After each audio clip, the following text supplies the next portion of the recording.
Ladies and gentlemen, this is the 12th and final round. Right hand, Golovkin steps in and down he goes again. Unbelievable. Mayweather makes a pay. What a rookie mistake. A sensational left hook by De La Hoya. It's fact. I'm the best. You know what I mean? Sometimes I don't want to believe it myself, but it's the truth. I'm the best. I'm going to show you how great I am. From Southern California, this is the Last Round Podcast. Welcome back to episode 170 of the Last Round Podcast. Thank you again for joining us, whether you're listening on Spotify, Apple Podcasts, Stitcher, the country of India's mobile application, Geo7. I still don't know if I'm saying that right. I got to Google it to see. I bet you I've been mispronouncing it for years now, but I definitely got to follow up on that. But once again, we appreciate it. However you're listening, we definitely appreciate it. Like I mentioned, jumping right back into it, fight reviews. This past Friday, the 25th of March, from the Newcastle Arena in Newcastle on Eurosport, Troy Williamson gets the unanimous decision win over 12 rounds against Mason Cartwright. And this was for the British, or this was this for a British super welterweight title? Yep, British super welterweight title. Close fight. I thought the only thing I think everybody kind of agreed on was the scorecards were a little bit wide towards Troy Williamson. I thought Mason Cartwright really gave one of those performances where, he comes across as the loser, but he didn't really lose. Kind of a breakout performance on a good show. Where he looked good. I think he'll definitely probably be in some bigger fights with a lot more recognition after giving that kind of performance. Troy Williamson, I think, maybe did win it by 1 or 2 rounds. He definitely didn't win it by some of the outrageous, landslide scorecards that we've seen lately. But I think it is good that more and more people are now noticing and making more of a stink about it, which should hopefully make, judges and referees, both sides of the pond, hopefully knuckle down and give some better performances. Also on the card, Lewis Ritson gets the 10-round unanimous decision win over Dejan Zlatijinin. He's the one. Dejan is the one who fought Mikey Garcia. I remember that's when I know he's had he's fought a couple big fights over here in the States, especially. But I remember him fighting Mikey Garcia, and I think Garcia knocked him out. I think that was in Las Vegas. What'd you think about this fight? A very different performance from Lewis Ritson. He looks like. We always used to know him as kind of a heavy-handed brawler, but I think now, after having the losses on his ledger, he's decided to try to box a bit, because I know that he was a good amateur, so he had that in him. But I think he just kind of fell in love with his hands, like people do, when he was getting all those knockouts on his rise up. But yeah, this was definitely a different performance from him, and it was good to see. Obviously, getting Zlatikanin was, if I remember rightly, WBC champion, right? When Mikey Garcia knocked him out. Yeah, I think he had a title, and then Mikey beat him for it. Yeah, knocked him. It's when Mikey came back from that, that sabbatical, when he was with Top Rank, and he was fighting them in the courts. Yeah. So yeah, good. It's definitely a good name to have on his resume. It'll be interesting to see really where Lewis Ritson goes from there, because I think he is one of those guys that needs to be matched well, because of the crowds that he can, draw in the northeast of England. I see that, Boxer and those guys, Probellum, are going to match him, pretty well, I think, give him some good fights just to, attract a crowd in the northeast of England. Also on the card, Thomas Patrick Ward, who's been on the last round in the past, gets the victory over Alexis Borema Cabore. I hope I said that right. What do you think about Ward's performance and his ultimate victory? Just he always performs pretty well. He can box. We all know he can box. Just 32-0 now, move him up. He was number 1, number 2, number 3, something like that. I think it was the WBO for the longest time. When we had him on the show, we were chatting to him about that, and he was hoping to get his shot, but he was overlooked. What more does he need to do? Hopefully, if he can get himself signed with someone big, get someone big behind him, we can start to see it, because like us all, we're not getting any younger, and he needs to start getting his shots in there. He's 32-0, but really who's he faced? He's probably still really fighting, guys that are British level, European level at best, because he really hasn't had that backing. That could be down to the fact that a lot of his fights really do go, the distance, but he is, really good to watch. He's a boxer's purist kind of dream because he's really interesting. He did get a few fans when he fought on some US shows. I remember like Steve Kibb and Dougie Fisher, commenting on him when he fought over here. I think it was on a PBC show, something like that. And he is good to watch. We just need that breakout performance, either on, in the UK or in, or in the US, because, everything's broadcast all over now, boxing's everywhere. So he just needs a good performance against a well-known name, I think. He's got to penetrate that wall pretty much. Yeah. This past Saturday, the 26th of March, from the First Direct Arena in Leeds on DAZN. This is a rematch. Josh Warrington gets the 7th round stoppage over Tszyu-Martinez and regains the IBF featherweight world title that Martinez had knocked him out for, I believe, was it last year? In a very, very surprising upset. Kid Galahad. I'm sorry. I don't know why I keep. I did that last week too. I think it was Tszyu-Martinez knocked out Kid Galahad, not Warrington. That's what it was. I don't know why. But anyways, what do you think about Warrington's? I kind of didn't talk about this last week, but like I think I had a little bit more confidence in Martinez, especially with the knockout that he had against Kid Galahad. I thought, maybe he might still have something. I think he's kind of had some momentum, but I guess I was wrong. What'd you think? Yeah, I mean, it was a very good performance, I thought, from Josh Warrington. He came in there really and just, did a number on Kiko. I was the same after seeing his performance against Galahad, but I think the knockout kind of shaded over the fact that Kid Galahad kind of was schooling him till he caught him. Yeah, that's true. Yeah, I think that kind of covered that over, didn't it? So good performance from Josh Warrington. Kind of what I think we expected, to go in there and do a number on Tszyu-Martinez. I think the biggest thing though was how often and how many fights that Josh Warrington gets away with headbutting people. That's true. You know what? That's a good point. I think we've talked about that multiple times on past episodes. I know it's his style, kind of the same as like Sean Porter and those guys that kind of crouch down low and then come up. They kind of burst up. That's what Josh Warrington does, and just everyone he fights just seems to get cut, and the referees don't do much about it. Because I think at least 2 or 3 times that he got caught by headbutts, and which opened up some gashes on his face. But yeah, good performance from Josh Warrington. Probably not the last we've seen of Tszyu-Martinez. How many times have we thought and we've written him off, but he keeps coming back. Yeah, I think the biggest thing from this now is where do they go? Is he really going to do like he says, and then fight someone like Lara? I know obviously he keeps talking about it, but is that just lip service? Because I don't think anybody wants to fight Lara. No, we saw him in the flesh in San Diego for the Chocolatito Martinez card. A kid's the real deal, and he's only 24. Yeah, so, he's a lot younger than he looks. Yeah, he's a lot younger than this. I thought he was like in his late 20s or something, and he's only 24. So, he's the real deal. He really is.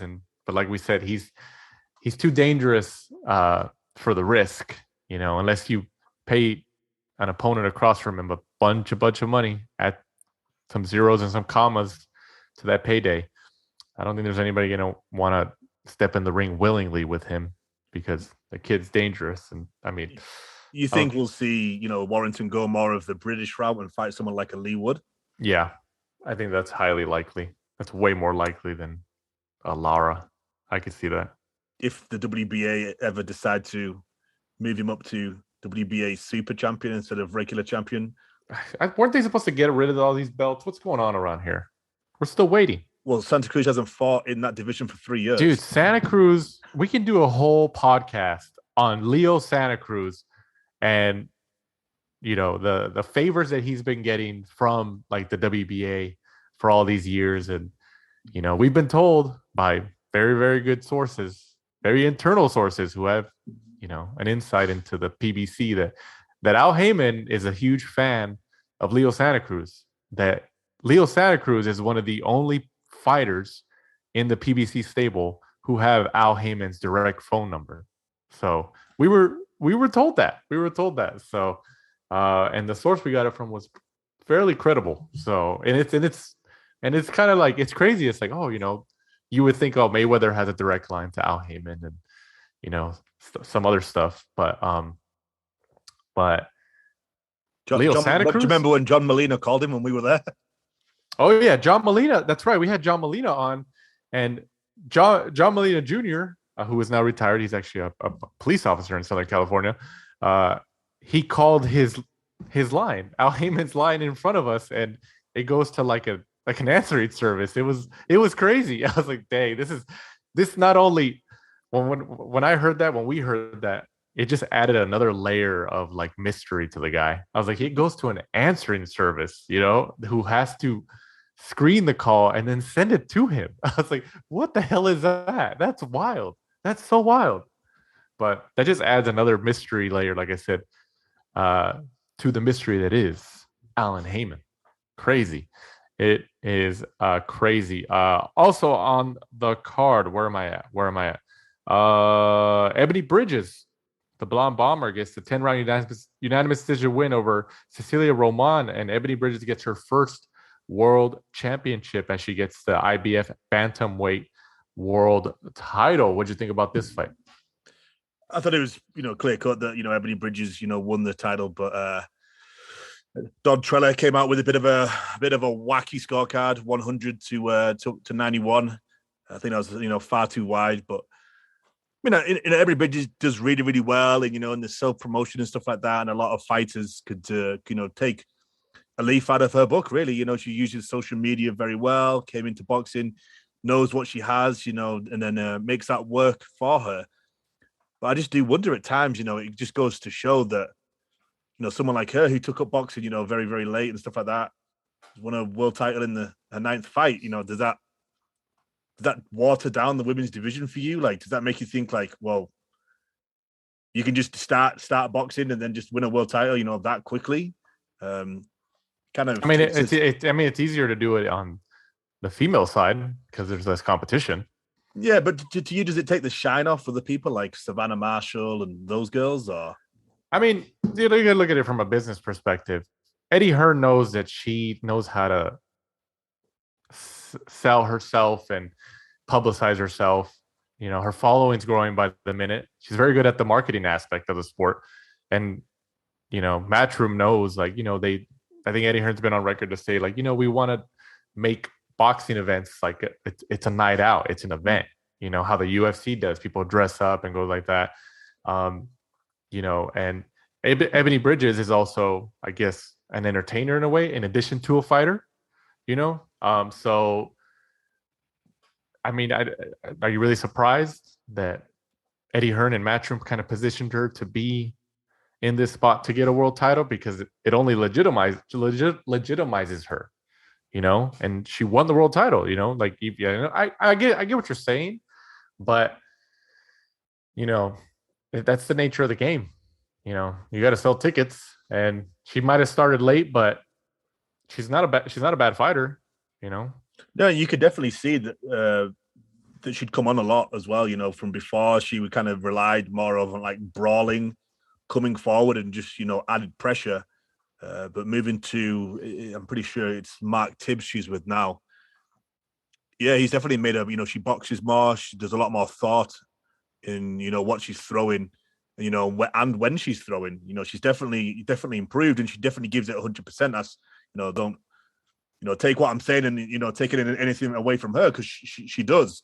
I'm just sort of saying that someone who comes to the game that late and then already wins a world title, it's kind of just goes to show you like how weak the women's division is. And when we go on about Clarissa Shields and stuff like that being the GOAT and stuff, like, but look at Ebony Bridges, just did it in like 9 fights, and she's only just started to box. She wasn't had this extensive amateur record like Savannah Marshall and Clarissa Shields. So it's just I don't know, it just winds me up, I think, when people just say that sort of stuff about the women's division and go on about it and how good it is and how she's a GOAT, when you're like, dude, come on, it's a brand new sport. Right. No one's ever going to replicate what Amanda Serrano did. because it's going to get stronger and stronger and stronger, and no one's going to be able to do 8 weight divisions because there's going to be killers in each division. Yeah, probably. I could see that.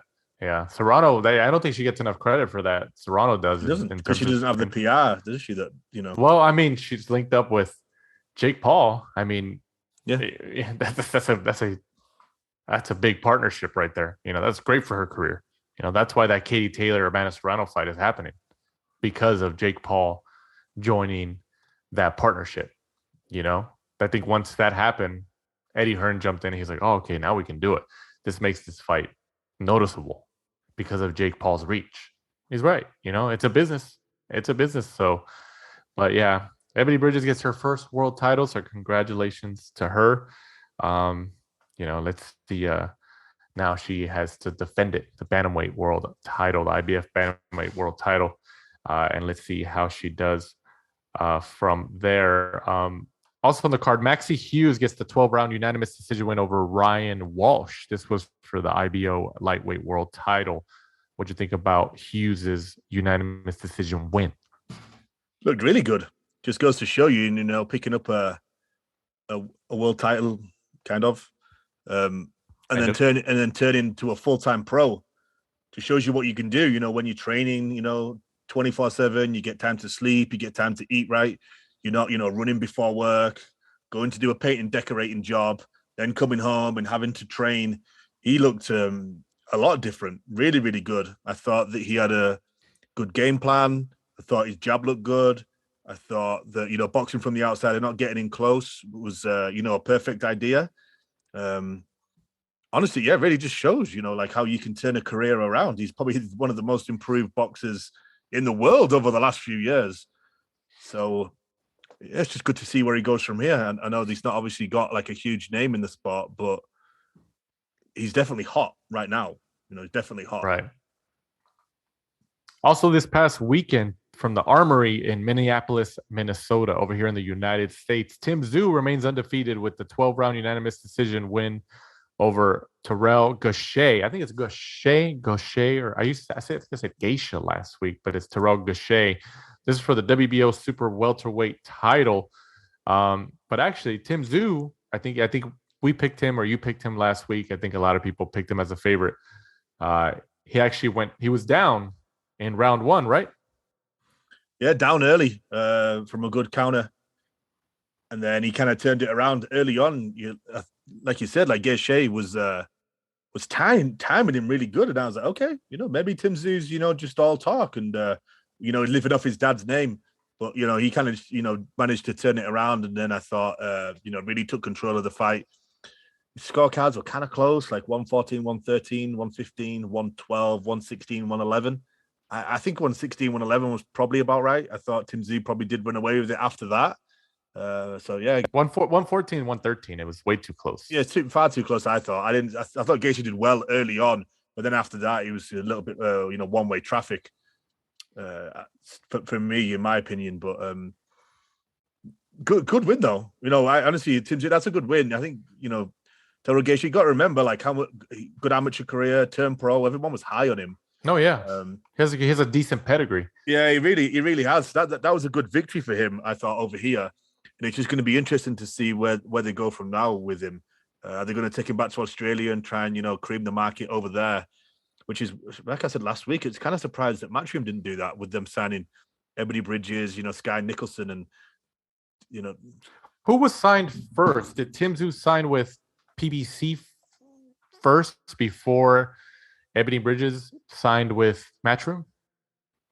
I don't know. Well, Bridges signed during what were those fight camp, right? Right, 2020. Yeah, and I think Tim Tszyu was recently, right? Was it recent? I don't even. Maybe it was recent. I think the Tim Tszyu one is. But you're right. It's kind of. It's odd to think that Matchroom didn't have any conversations with him, because you're right. Putting him in Australia with an Ebony Bridges on the card, a Sky Nicholson now and stuff like that, and then maybe some other fighters maybe, but Australian-based fighters, you're going to get the locals to come out and support. Like, oh, I want to support You know, like Jeff Horn when he fought Pacquiao and stuff like that. Obviously, Pacquiao brings a big fan base all over the world, but like a lot of people came out too because Jeff Horn was Australian. Like, you know, they show up for their countrymen or countrywomen. I mean, I'm assuming there was a conversation. There has to have been a conversation, or maybe Tim Tszyu. It's possible Tim Tszyu has a focus to fight in the United States and build his profile in the United States. It's like, okay, I want to make it over here. This is where the money's at. This is where the profile is built to be global in the United States. And maybe that was his solution. That's why he went with an American-based promoter. Yeah, I'm guessing so. It's just kind of strange. Like, I mean, if Matchroom had talks with him, you would have thought that maybe PBC paid more or something like that, because PBC don't do shows in Australia where Matchroom, it's one of their emerging markets. So they're going to be able to fight at home. Right. So you do wonder why maybe Matchroom didn't talk to him, or maybe PBC just offered substantially more money. And at the end of the day, it's a business. So maybe he decided just to take the money. Could have been it. Well, they have the 154 division, right?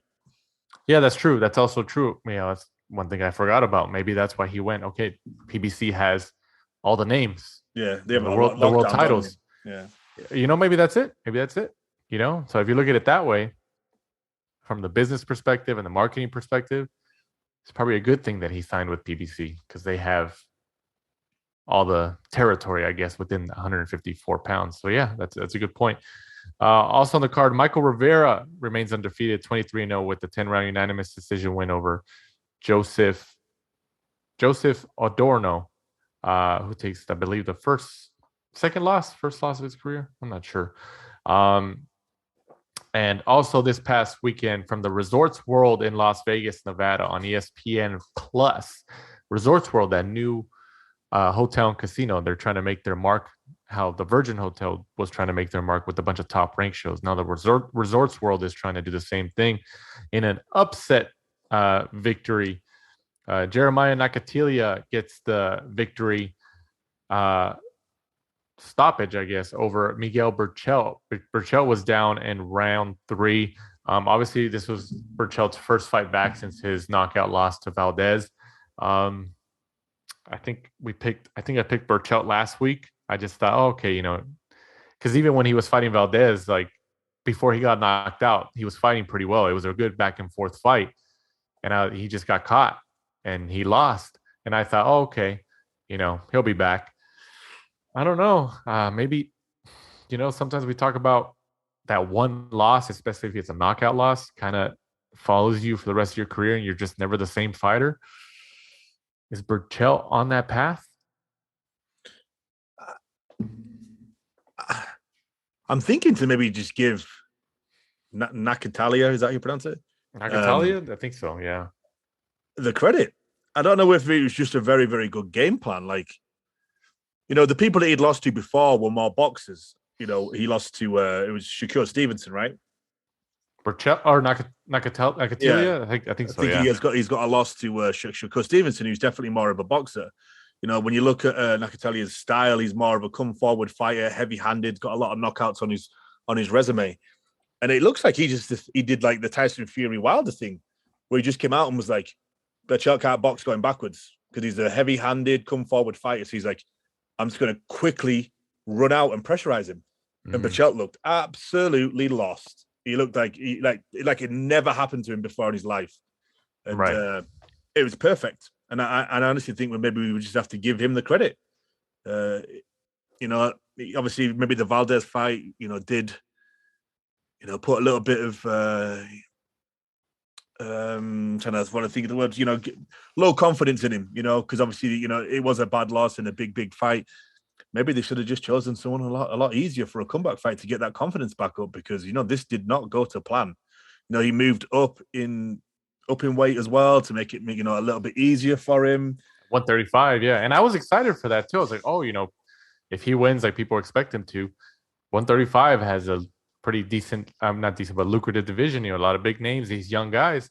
You throw Burchell in that makes it even better.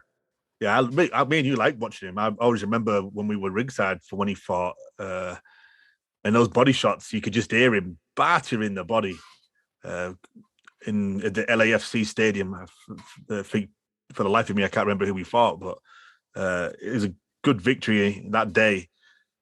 And I just hope that's not the end of him. It's 2 bad losses in a row. Go away, maybe take some time off, come back, have a couple of, gimme fights to get the confidence back up, and then, come again. But I think he should try to come back as quickly as he can. Obviously, he's gonna take some time off, but I don't think he should be out for a long time. He should try to come back within the next 5 months. I thought the stoppage was good. Yeah. By the ref, you could see that Berchelt was just kind of like, he just didn't really, he went over and stopped it. The corner didn't look too happy, but I think Berchelt, I don't think he seemed to give any, complaint towards the referee about, him stopping him. I think he knew. I think he knew the end was coming. Yeah, and it'd be good to see what options, Top Rank have on Nakatalia going forward. I'm sure they did, because just in case he did get the upset, it'd be interesting to see what he does now. Is he going to be just a like a one-hit wonder? They stick him in with somebody else, he gets blown out. And it is. Do people now realize, has he got the Wilder syndrome? Is it people are going to watch this and go, you know what? Berchelt has nothing when you put pressure on him, and maybe that could be all that she wrote. Maybe he gets back in and someone else does the same thing to him. Yeah, I'm still looking for. I still want to, hopefully, he keeps going. But 2 losses in a row like this, not good. Especially not good for the confidence as a fighter. But we'll see. I think he still has, the gas tank is still got a pretty good amount in it. So I hope he keeps going, which, I'm not saying he's going to retire or anything. I wouldn't expect that. But from a confidence perspective, yeah, it's definitely going to hit him. Moving on, fight previews this upcoming weekend, the 2nd of April, this Saturday, the 2nd of April, from the Newcastle Arena in Newcastle. Florian Marku for the IBF International Welterweight title goes up against Chris Jenkins. What do you think about this matchup? Interesting matchup, really, because, Marku early in his career were kind of given some gimme fights.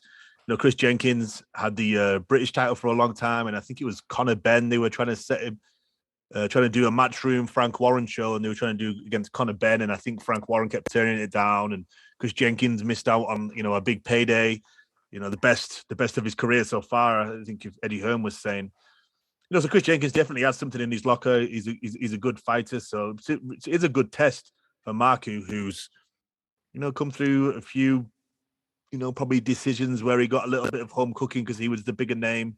So this is a good test, really, to see where he actually is. Also on the card, Savannah Marshall, 11-0, goes up against Femke Hermans. I don't know if I said that first name right. This is for the WBO middleweight world title, which I believe Marshall holds. I'm assuming that Marshall's the big favorite here, right? Yeah, Femke Hermans was, been around for a lot longer. She's been a pro for a lot longer than Savannah Marshall has. But I think everybody wants to see Savannah Marshall win in good style. And then hopefully in the summer, we get the big fight that everyone's been talking about. Hopefully we get the, Katie Taylor, Amanda Serrano, end of April. Summertime, we get Savannah Marshall, Clarissa Shields. And then we know where we kind of stand, really, in the women's division, right? That's probably the 2 biggest fights, hopefully in the space of, 3 or 4 months? You think that potential fight between Shields and Marshall happens in the States or happens in the UK? I think with Shields signing for Sky Sports, that gives us the indication it's probably going to happen in the UK.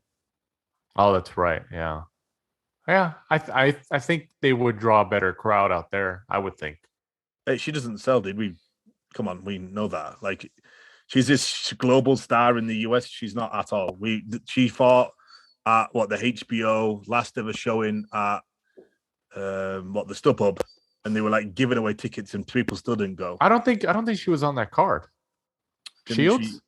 Who headlined it then? Was it Cecilia Brækhus? Brækhus, yeah. It was Brækhus, and I'm not sure, I forgot, but it was at the StubHub Center. The last HBO card, I think it was in December 2018 or something like that. But I don't think Shields was on that card. I don't believe Shields was on that card.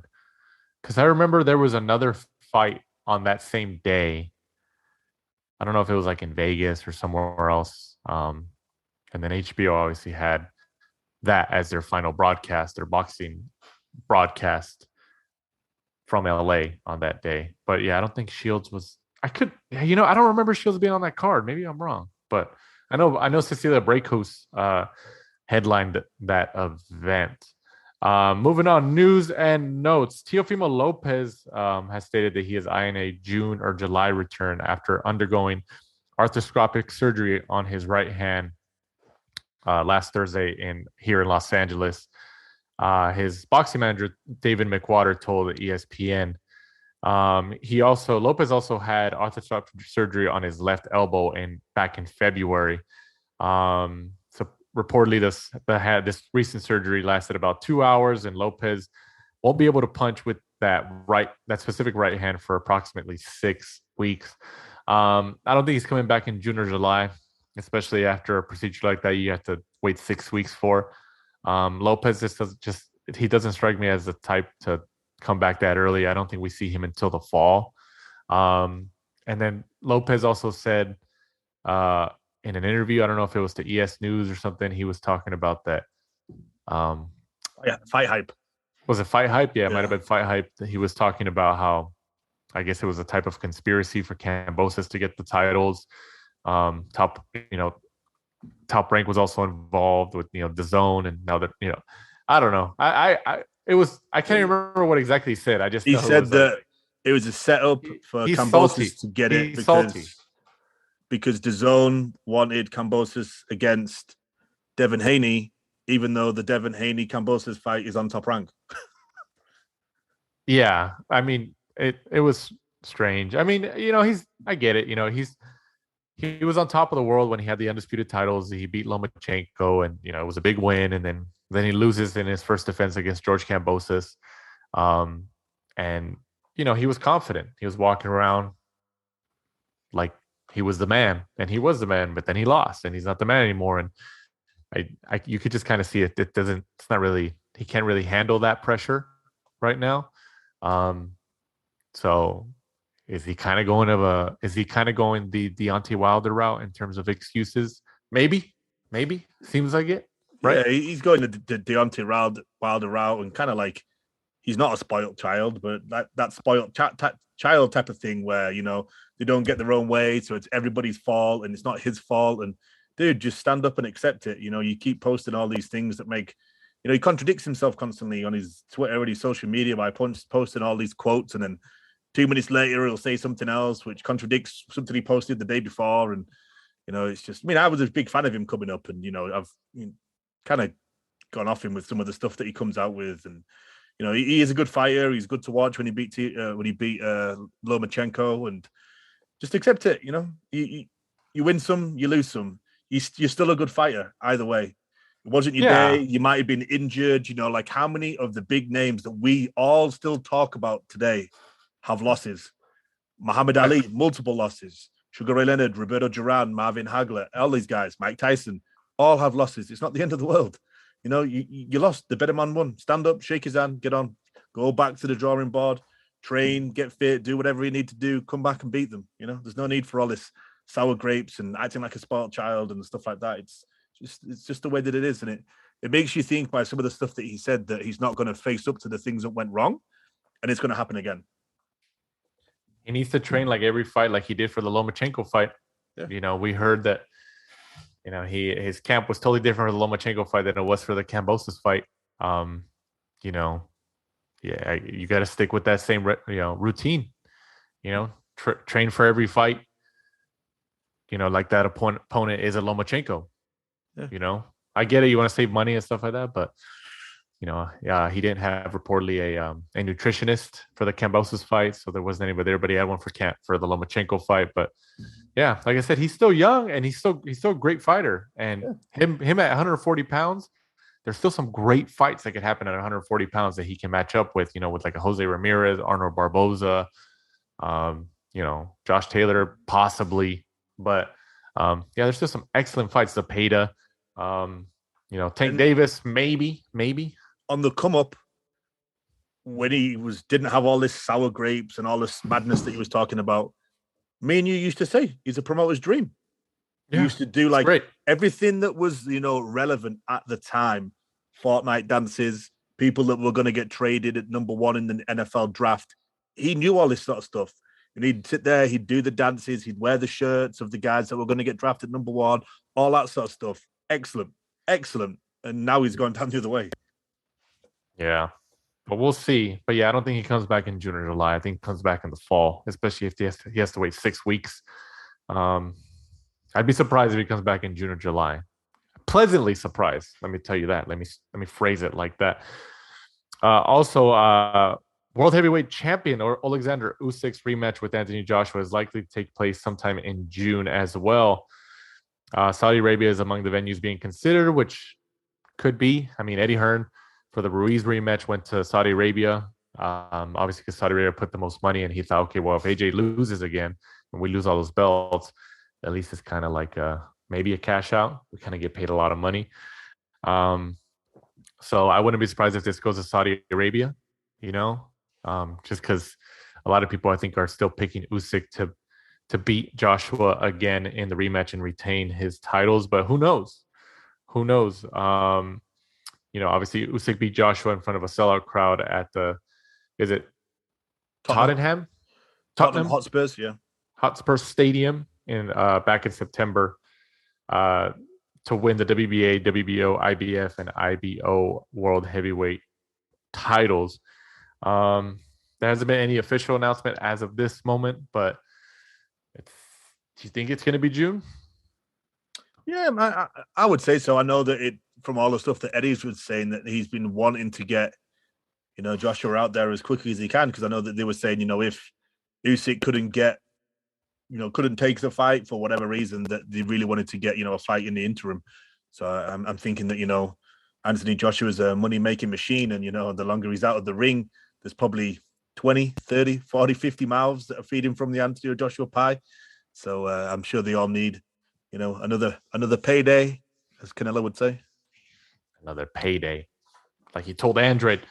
Also, like we talked about a couple minutes ago, George Kambosos and Devin Haney have reportedly struck a deal for a fight on June 5th as well, for Kambosos' unified lightweight championships in Melbourne, Australia at the Marvel Stadium.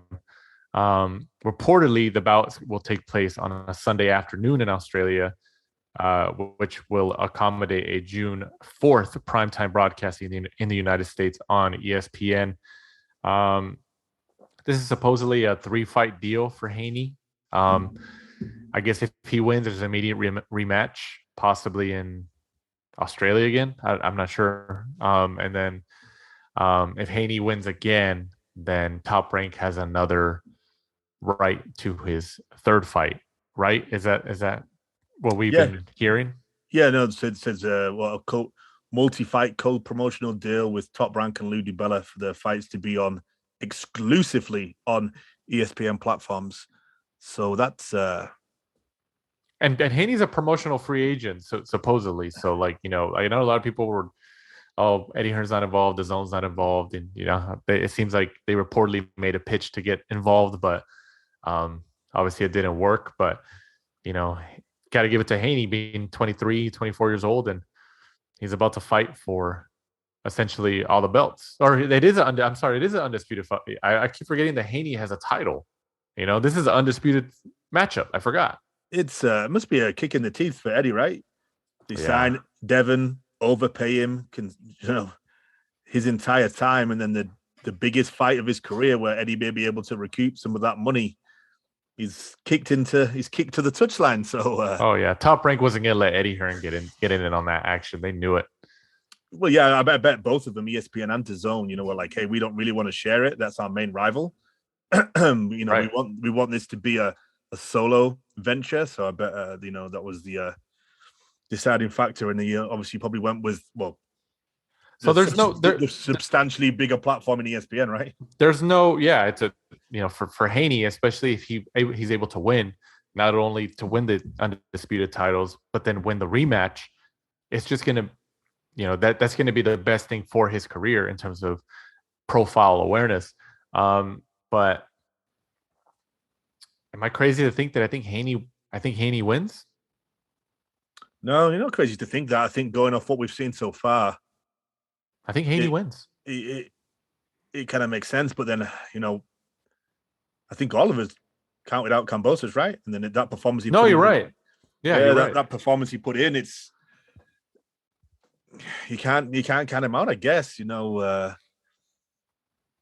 I don't know what I'm thinking about it now. Is that that Haney though doesn't really have that much power to back him up. That's the X factor right there. His power, but Kambosos might shock us again, dude. He might be like the Australian Josh Warrington, where you count him out, but his style is just effective and works.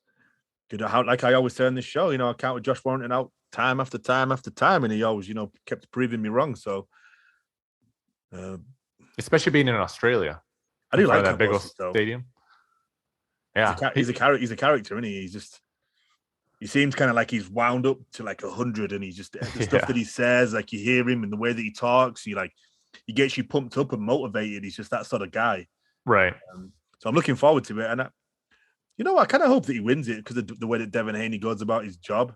It's all about money, money, money, money, money. You're like, dude, we don't care how much you get paid. Well, yeah, but you don't get a slice of that pie. His idol is Floyd Mayweather, like a lot of these young fighters are. Him and Teofimo Lopez, like their idol growing up and watching boxing is Floyd Mayweather. So that's what they're trying to emulate, especially Devin Haney. He posts about his money, his stacks of money, his chains and stuff like that. That's always going to happen in the sport, but Haney especially, that's his shtick. So, but either way, props to both of them for making this. Well, reportedly making this fight. That hasn't been an official announcement yet, but and then props to Devin Haney for making the trip to Australia. 23 years old. Now he's likely going to fight for the undisputed lightweight world titles. Who do you think goes in as favorite then? Like betting favorite? I don't know. That's a good question. That's a very good question. I would think probably Kambosos by a slight edge, but as it gets closer, it could get the betting odds are going to get closer. But yeah, I'm thinking you could get some good money on that. Yeah, I don't think it's going to be a wide margin, honestly. I'd be surprised if it is 5-1 or something like that, even 3-1 or anything like that. But if Haney loses the first fight, does Top Rank still have options on his next 2 fights? Yeah, from what I've read, it looked like it was just a 3-fight co-promotional deal. Damn. Regardless, I don't know whether they said that, say if Kambosos knocks him out, is there a get out clause for one of them? They haven't said, but I mean, Top Rank's going to do everything they can to, if Haney wins this first fight, becomes undisputed, rematch happens again, he beats Kambosos again, they're going to throw Lomachenko at Haney. Like, it's going to either be Lomachenko or Shakur Stevenson. Top Rank is going to do everything they can to get those belts back on one of their own exclusive promotional entities. It's either going to be Lomachenko first or Shakur Stevenson. So I just Googled it because I was interested. Devin Haney starts as favorite. But is it a big minus 280? George Kambosos plus 220. Oh wow. It's going to change. It's going to change as it gets closer, though. That's on bettinginsiderjournal.com. It's going to change as it gets closer. There's different betting sites who look at different things, and it'll be different. And then one thing I want to touch on before we sign off here, Tank Davis was making some tweets within the last week or so, last couple of days about kind of insinuating his contract, and then like how it's his last fight on his deal or something like that, and essentially maybe Mayweather Promotions, PBC, or want him to fight Rolly Romero. And it doesn't seem like Davis wants to do that. And then he was also complaining in a way, or implying that they put his tickets on sale for his fight like a month before, and they should have did it a long time ago. So it seems like there's some issues there. But I saw Leonard Ellerby, CEO of Mayweather Promotions, tweet today that in response to somebody else tweeting, like the haters don't want to hear this, they know, pretty much that everything's good or something like that. So I don't know. I don't think he blocked me. Oh, that's right, huh? I think he blocked the show. Yeah, he blocked the show. But thanks to Rick Glazer. Yeah, Rick Glazer. He didn't like when we had Rick Glazer on last time, and Leonard Ellerby blocked us. So unblock us, Leonard, so you can come on the show. You can respond to Rick Glazer. But yeah, I don't think Davis goes anywhere though. Mayweather did say supposedly in an interview, like, whatever he wants to do, or fighters change or something like that. If he leaves, he takes a short walk across the street to PBC. Isn't he advised by Al Heyman? Yeah, right? So he literally just leaves Mayweather, which is pretty much Mayweather and Al Heyman, to PBC. He's still in the realm of the whole system there. So yeah, because it's not like he's gonna, he's not gonna, if he leaves Mayweather Promotions or leaves Floyd Mayweather, he's not gonna leave Al Heyman. Wherever he goes, he's gonna have Al Heyman. So yeah, that's true. That's true. I mean, it'd be nice if he can go to like Top Rank and make a 1-fight deal. Because I think Davis, I'm telling you, the kid's he's dangerous. He's good. Like, I'm a fan of his, and I think he's the type of fighter right now. I think he's reached that level where he can do maybe a type of Canelo deal, maybe like a 1-fight, 2-fight deal, with kind of be a promotional free agent where he can kind of get these big fights. Like a Mikey Garcia. Mikey Garcia was doing that. He did that with DAZN, Matchroom, PBC. I think Davis could do the same thing. I think he's made enough money to this point where, okay, he's good and he can do that, and he's got the talent. And it'd be great to see him against these other guys and these other promotional entities. I mean, it would be good. I think Tank needs somebody around him, like advise him on something like that. Like Mikey Garcia has always seemed to have done, pretty well with either his decisions or whoever makes his financial decisions, with all the ventures and houses and businesses that he's got. So it'd be good to see, Tank advised to do something that's similar and, go somewhere where he can get these big fights and big paydays. He's always seems to struggle, making that weight. So, strike while the iron's hot, and get that money because, making, whatever he's going to fight at 130, 135 is going to be, harder in his old age. Yeah, but we'll see. We'll see how the events turn out and progress forward as the months and weeks pass us by. But once again, thank you guys for listening to this week's episode of the Last Round Podcast. As we begin to sign off here, Mike, go ahead and let our fans and followers know where they can find us. We're at the Last Round 12 on Instagram and Twitter, and be sure to join us next week. We'll be previewing the big Ryan Garcia comeback and Triple G fight. Oh yeah, Triple G's back. That's right. Murata in Japan. Looking forward to that. See how he looks, and I think Triple G's a big favorite. I don't think Murata's gotta have a chance that he ends within 5 rounds, but we'll dive into that next week. So for my co-host Michael Shepard, I'm Danny Z. This is the Last Round. Thanks for supporting and listening to the show. Follow us at The Last Round 12 on social media. Rate, review, and subscribe. This is The Last Round